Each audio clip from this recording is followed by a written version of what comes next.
Na previsão do tempo e de olho também na nossa saúde mental, emocional, né, dona Camila? Exatamente. Como está? Boa tarde, Tudo bem? bem? Boa Seja bem-vinda de novo. Muito obrigada. Sempre bom conversar contigo, porque a gente está falando sobre qualidade de vida com os nossos telespectadores. A Camila Maders, ela é psicóloga e aí nós convidamos ela para vir aqui ao nosso programa para falar sobre saúde mental. A gente está no Janeiro Branco, foi um mês estipulado, né, estabelecido para que nós trouxéssemos à tona uma discussão nessa que é a base, né? Não é quando a gente fala de saúde mental, a gente está falando da base, é como se fosse uma casa, uma estrutura. Para você manter essa casa firme por muito tempo, você tem que ter uma base equilibrada também. E aí, o Janeiro Branco vem para ajudar nesse sentido, Camila? Exatamente. O Janeiro Branco ele foi desenvolvido em 2014 com o objetivo de reforçar a saúde mental e a saúde emocional. Então, ele vem desenvolvido, né? O branco, ele já vem com o sentido de trazer a ideia de o início de um planejamento, de um objetivo, de algo novo. Uma página nova, branquinha. Exato. E por isso, então, associado ao janeiro. Né? Começo de ano, Exato. Olha aí. Então tem todo um significado, né? Então quando nós falamos de saúde mental, nós falamos de prevenção, nós falamos de qualidade de vida, de saúde social, emocional, psíquica. E aí então nós entramos com esse objetivo do Janeiro Branco justamente para conscientizar os novos objetivos, planejamentos, ideias, metas para esse ano, a fim de ter um cuidado e uma qualidade de vida melhor. Perfeito, qualidade de vida, porque a gente sabe que a falta desse equilíbrio emocional, dessa saúde emocional, ela vai impactando na nossa rotina, nas nossas relações, na nossa capacidade profissional, tem tudo isso. Exato. Mas como perceber, Camila, que algo precisa ser revisto? Como é que eu dou o primeiro passo dentro de uma folha em branco para eu notar que eu preciso resolver algo em mim aqui, que não está legal? Exatamente. Nós sempre sentimos os sintomas, né? E esses sintomas, eles não precisam necessariamente ser emocionais. Às vezes eu tô me sentindo bem, eu sou uma pessoa alegre, feliz, mas eu percebo que eu tenho uma série de sintomas físicos. Eu procuro um médico, eu não encontro nenhuma causa específica para isso, e aí a gente já reacende o alerta à saúde mental. A saúde mental, ela traz para nós aquilo que o nosso organismo entende que não está em equilíbrio.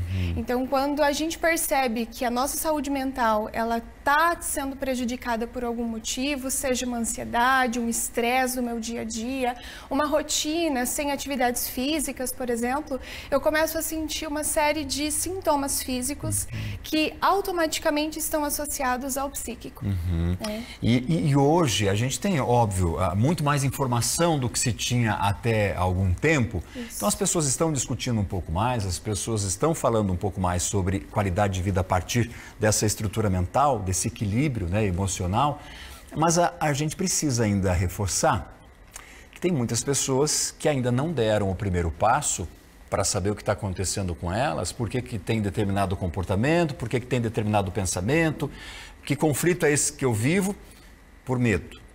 Por medo do preconceito que muitos ainda alimentam, não é? Exatamente. Quando a gente fala da psicologia, tanto da psiquiatria, neurologia, nós falamos de um preconceito associado a essas profissões, né?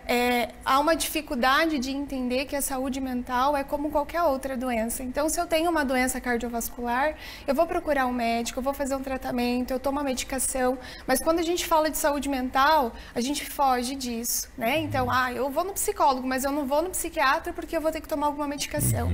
Porque lá trata loucos. Exatamente. Eu não vou, eu vou tomar medicação, mas eu não vou no psicólogo porque eu vou lá para ficar só conversando, né? E o objetivo não é esse. O trabalho do psicólogo é sustentado em técnicas, em uma abordagem sustentada à saúde mental e o benefício dessa qualidade de vida, né? E aí, você me deu o gancho aqui para falar sobre a ciência em si da psicologia. A gente está falando de uma ciência de 60 anos, relativamente nova. Mas por quê?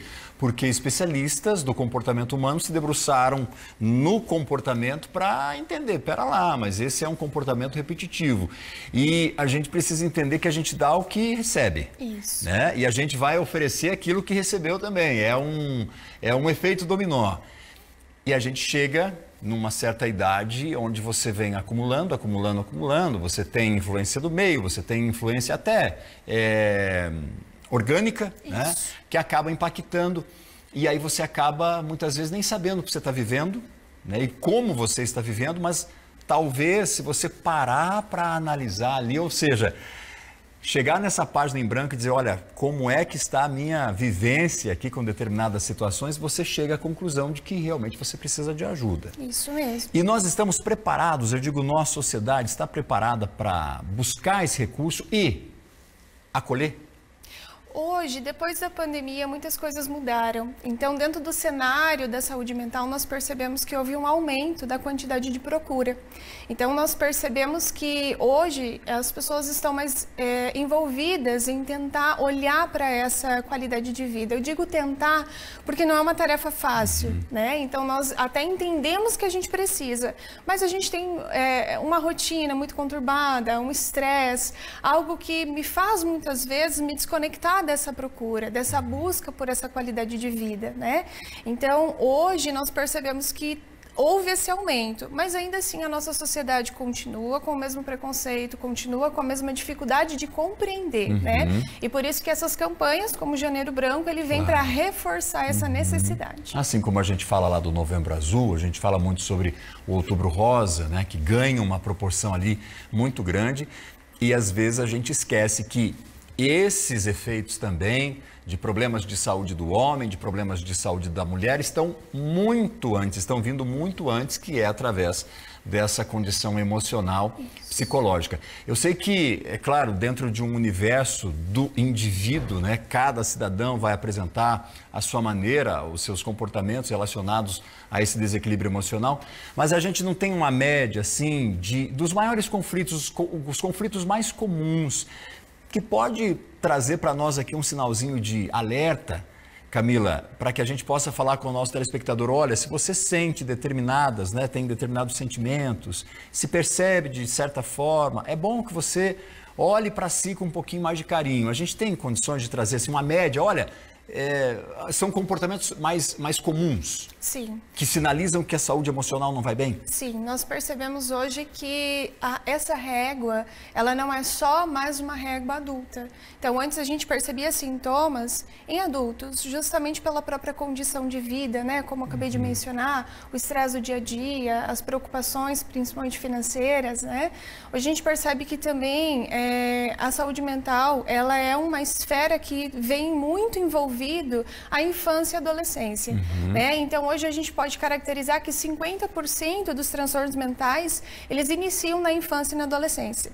Então, nós percebemos que o excesso de tela, a dificuldade da frustração entre as crianças, a dificuldade do ouvir não, a dificuldade do adolescente se perceber em relação à sua própria identidade, né? Isso se soma muito ao adulto com os sintomas de ansiedade, depressão, aquela tristeza profunda, aquela vontade de não querer mais sair de casa, de não fazer suas atividades, aquele pânico ao pensar em iniciar qualquer atividade, né? Aquela ansiedade onde começa o ataque cardíaco, quando começa a sudorese, né? Aquele suor profundo. Então, vem de uma decorrência de fatores que a gente percebe que hoje está completamente associado à infância e à adolescência também. E ele ganha uma proporção muito maior à medida que você já passou por situações ou alcançou uma idade um pouco, né, mais avançada também. E aí, a gente estava aqui, né, pensando nos questionamentos a fazer para Camila, para deixar cada vez mais clara essa conversa aqui e oferecer para você um caminho do que pode estar acontecendo com você ou para você resolver algo que esteja acontecendo contigo. Então, o impacto físico, como você mencionou mais cedo, que a gente precisa jogar uma luz para esses pontos também, que são físicos. Você falou da taquicardia, que é um sinal muito claro daquela crise de ansiedade, e que muitas vezes as pessoas não conseguem entender o que está acontecendo, né? Exatamente. Quando a gente fala do taquicardia, ele está associado primordialmente ao estresse e à ansiedade, né? A ansiedade, o aumento dessa ansiedade no nosso organismo, ele decorre a esse sintoma físico. E aí, muitas vezes, esse sintoma físico ele pode estar associado, por exemplo, a uma hipertensão. Então, a hipertensão, ela tem a tendência a ser emocional. A gente não descarta os fatores físicos, biológicos, genéticos, mas a grande maioria hoje das pessoas que nós entendemos e atendemos em consultórios possuem, por exemplo, problemas de pressão alta que vêm decorrente a estados emocionais, estados psíquicos, né? Certo. Camila, eu tenho uma última pergunta a fazer para você ainda, mas eu preciso fazer uma pausa, até peço licença para você, para trazer um recado aqui de um patrocinador nosso, que também apoia, né, esses assuntos que nós estamos trazendo sempre aqui no nosso Balanço Geral, de que a gente precisa falar com a comunidade, que a gente precisa trazer para a comunidade situações ali que ajude, que colabore com a sua vida, com a sua rotina. É o que você está vivendo, é o que você precisa em termos de qualidade de vida, e a gente tem então esse caminho aqui e especialistas para falar